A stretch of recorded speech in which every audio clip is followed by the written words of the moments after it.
Hello, buddy. Welcome back to Tin Man's Corner Channel. I'm your host, Jeffrey Tin Man Taylor, and today I'm starting off my new Mr. Nightmare Marathon for you guys. And the video I'll be starting off with is 3 disturbing, true Thunderstorm horror stories. And how ironic I'm filming this and it's now raining outside. Weird. But anyway, without further ado, I'm going to turn the lights off, move the camera up here for you guys, and let's get this reaction on the road in the bag. Okay, buddy. Here we go. I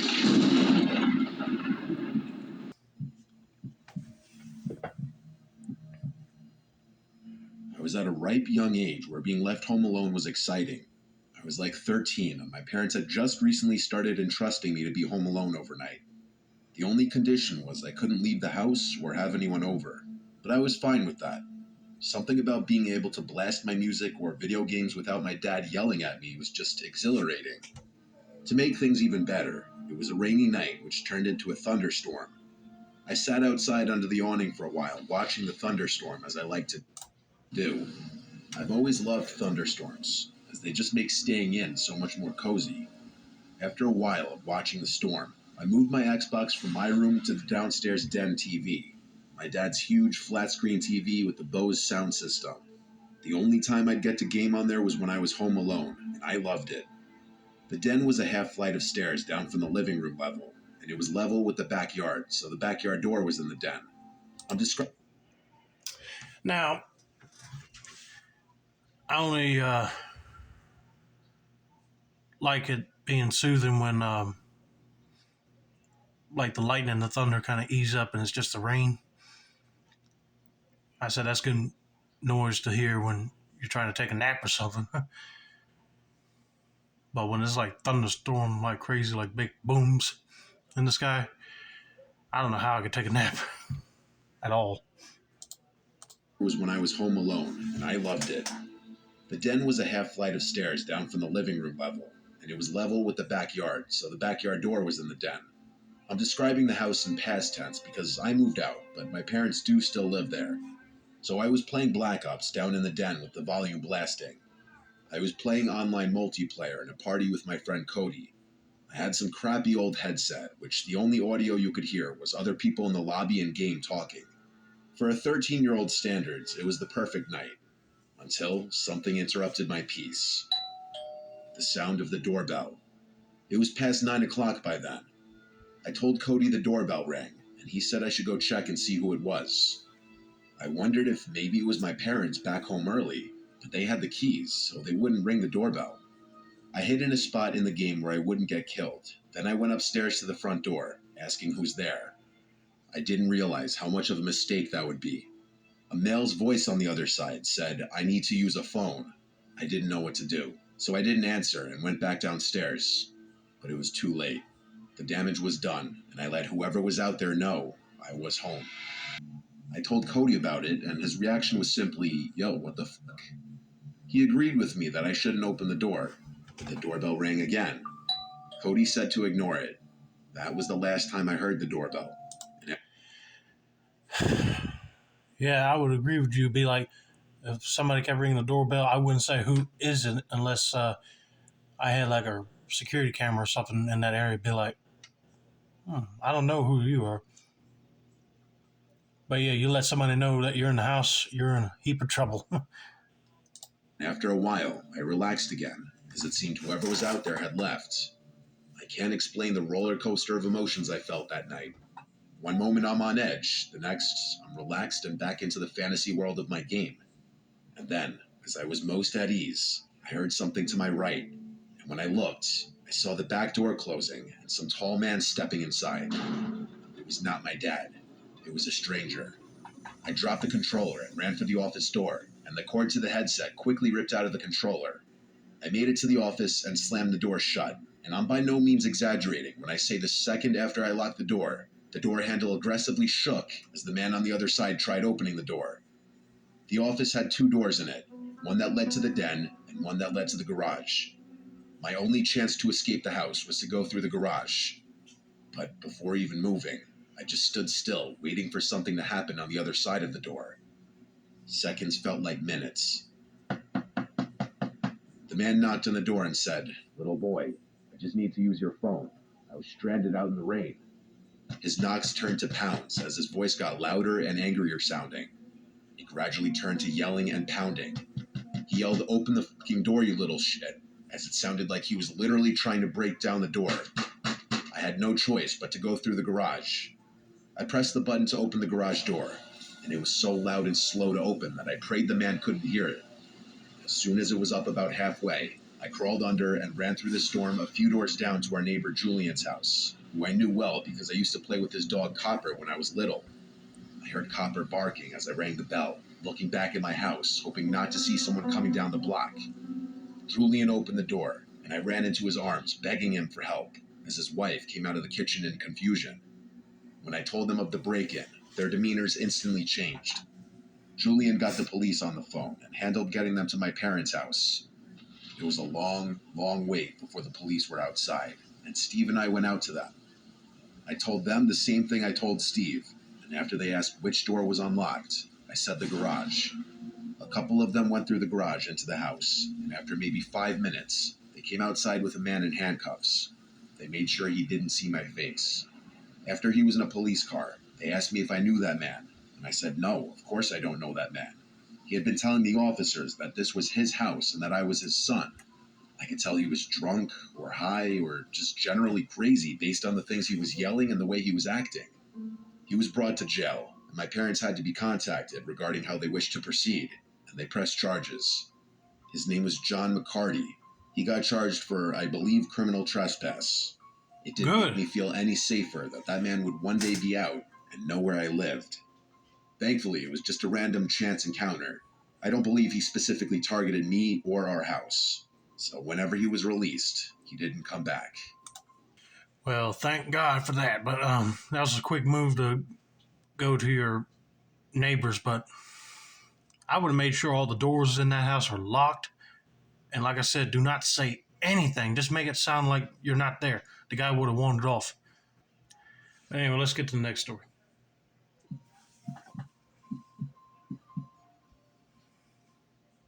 I never thought in a million years that anything truly horrific would ever happen to me. I'm an average person with a boring enough life that anything out of the ordinary was really out of the ordinary. This is why I was always okay with watching or listening to those creepypasta and true horror stories on YouTube. I still do watch them often, but after my own experience, these stories scared me in a whole new way. It was late at night, I'd say around 4 a.m., but I don't really know for sure, and everyone else in my house was asleep. My mother and both of my grandparents. For the past 2 months or so, we get at least one major thunderstorm per week. Man, usually around here, we don't get thunderstorms like all the time, like one per week. No, we only get them like a few weeks at a time, at least. And you said you like watching horror stories on YouTube. Hey, I do the same thing too, man. But I don't look at creepypasta. I look at either chilling scares or this guy right here, Mr. Nightmare. But anyway, let's continue. It just so happened that this one decided to start earlier that night. Now, I always enjoy a good thunderstorm, especially at night when you can go sit by a window and just watch the lightning. But something about the wind of them always creeped me out. Maybe the fact that it could be soft or deafening and switch between the two almost instantly.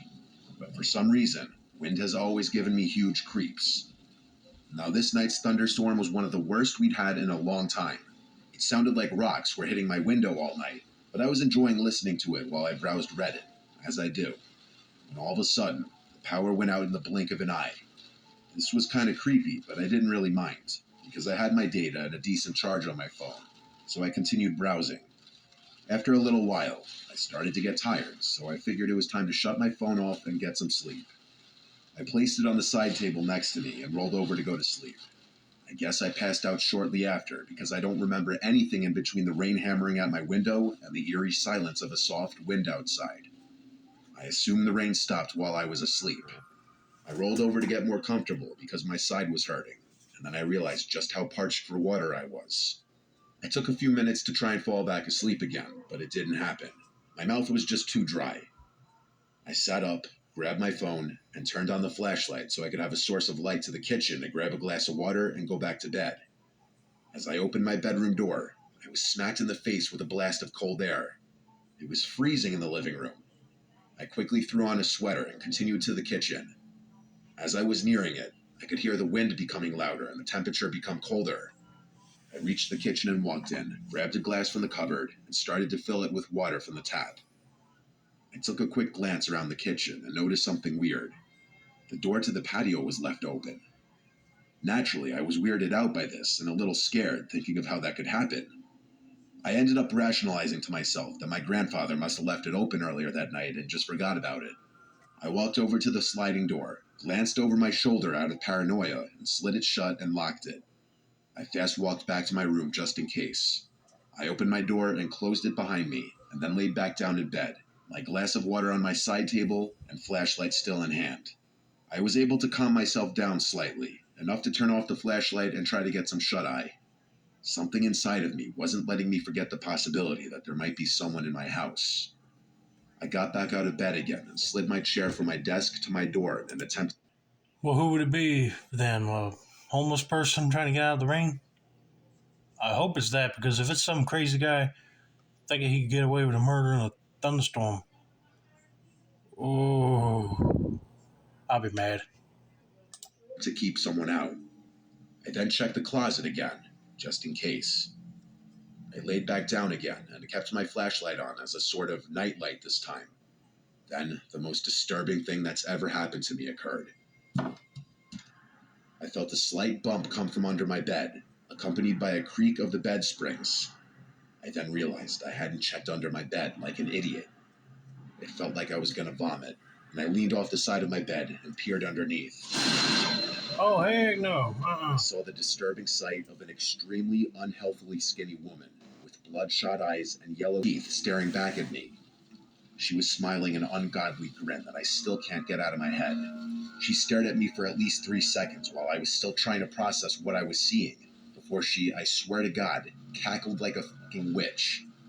At this point, my whole brain was screaming nope, and I leapt out of my bed towards my door, moved the chair as fast as possible, and sprinted down the hall to my grandparents' room. I banged on the door as loud as I could while calling for my grandfather. He was out within seconds and he had a gun in his hand, something he had never even mentioned having in the house.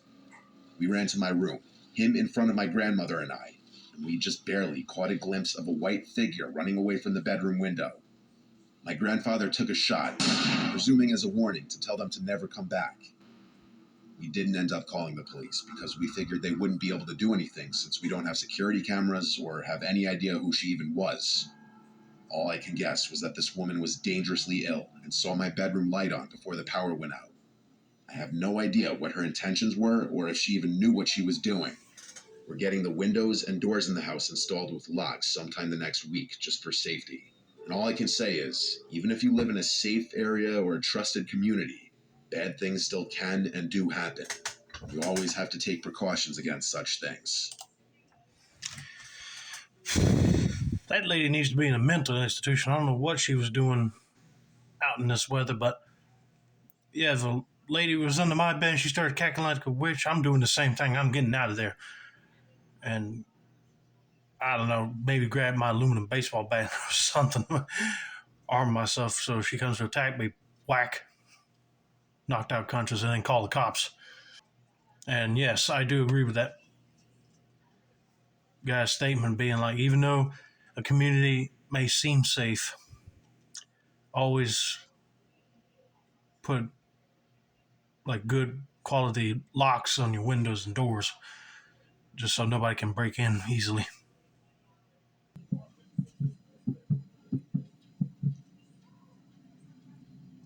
It was August. My girl Cass and I went upstate for a little weekend getaway at my family's rustic mobile home.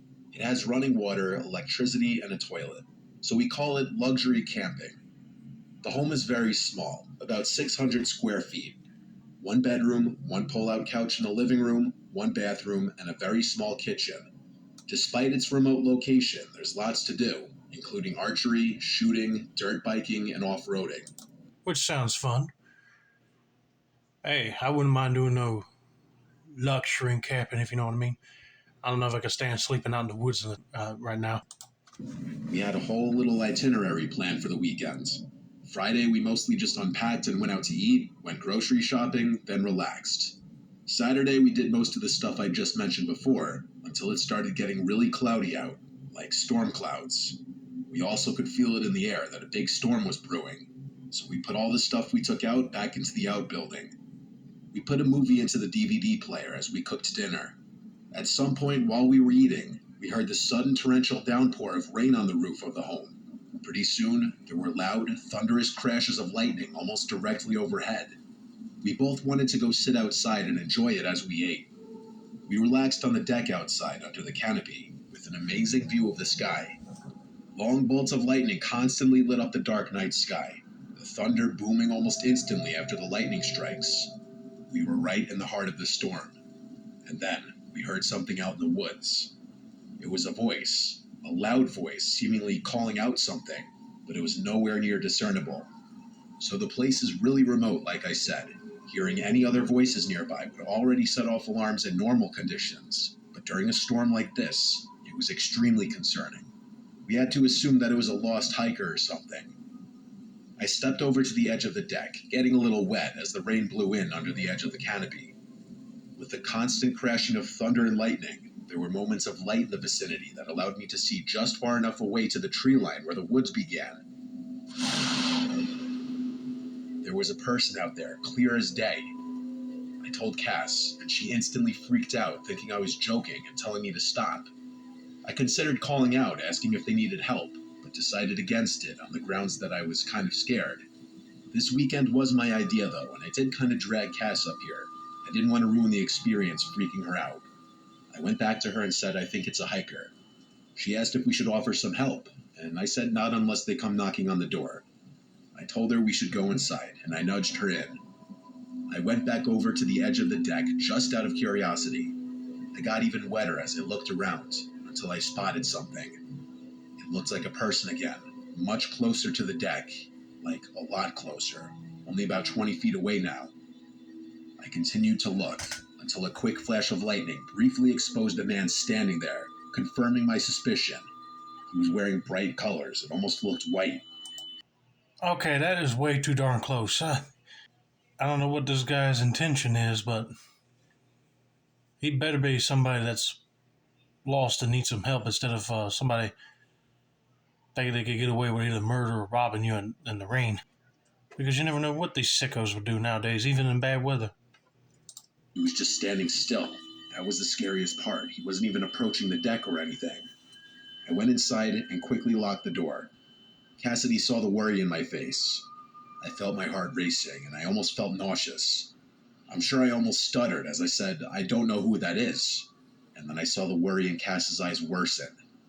I did my best to keep her calm, telling her to expect someone knocking on the door asking for help. I said they probably just need shelter from the storm. I tell you, it was the longest 5 minutes ever, just sitting and listening to the pouring rain and lightning outside, before we felt and heard the footsteps outside on the deck, even over the sound of the storm. The home doesn't have a doorbell, so we expected a knock on the door, but instead, there was this weird shuffling sound on the other side of the lone wooden door. It sounded like attempts at opening it. It was at this point that the worry I had been feeling had peaked. I think I felt an adrenaline rush at this point. Cass was already in the bedroom, hiding at this point, and she was quietly calling for me to come. The noises at the door stopped, but there was never a single knock. I went to the bedroom and told Cass to just remain quiet. I'll be back in the room in a second. I wanted to look out the window. I went back to the living room and turned off the lamp. I took a second to just breathe before yanking the curtain open. I looked out the window, and I saw the white figure of the man running away from the window and quickly disappearing. I didn't know what was going on. I hoped that they ran away for good. To be safe, I went to the kitchen window and looked out. This one didn't have a curtain or blind. I realized about halfway to the window that there was a face on the other side. I could see it even through the blur created by the rain on the window. I yelled at the top of my lungs, "Yo, go away," trying to sound scary. They didn't move. Now, when I say this, I know it sounds incredibly cliche, but we don't have Wi-Fi in the home, and the cell reception is very on and off. During a storm like this, there was no reception at all for either of us. There was my dad's rifle under the bed in the bedroom, though. I left the kitchen and hurried to the bedroom where Cass was sitting in the bed biting her nails on edge. I grabbed the rifle under the bed from its case since we hadn't yet taken it out. There was a magazine already loaded with rounds, thankfully, so I popped the mag in the rifle. Doing this in front of Cass obviously meant I was no longer sugarcoating what was going on, but it didn't matter, because there was suddenly a bang at the bedroom window. Something was either thrown or someone straight up banged their hand on it. And then a second later, there was a bang from another window out in the living room or kitchen. It was more than one person. This had gone far enough at this point. I told Cassidy to wait in the bedroom. I went to the front door and positioned myself to be ready to potentially fire at anyone on the other side of the door should they rush me. I quietly unlocked the door, and when I was close enough to mentally ready, I yanked the door open and drew my rifle up, pointing at the door. No one was there, and so I hurried outside with adrenaline controlling my actions and spun around quickly to ensure no one was on the deck. Then I went to the stairway and looked down, and there was that guy in bright-colored clothes standing where he was before outside the window, apparently trying to look scary. He looked up at me. He already knew I was outside, but I doubt he knew I had a gun. I shot the rifle into the air, and I heard the guy yell in a deep voice, "Oh shit," as he ran away into the darkness. Yeah. I heard at least two fading yelling voices likely communicating to each other, and then it was just the sound of the storm again. That's right, you better run. You think you were going to pull a scary prank in the rain? Think again, buddy. You don't want to get shot over that. I don't know how many people were out there. At least two, maybe even three. It could have been teenagers playing some fucked up prank. Or Seems it could like have it. been some really messed up people trying to scare us and break in. I That don't too. play around like that, though. If anyone came up that deck while I was outside, I would have shot them dead. They were not there seeking help, and that is a 100% certainty.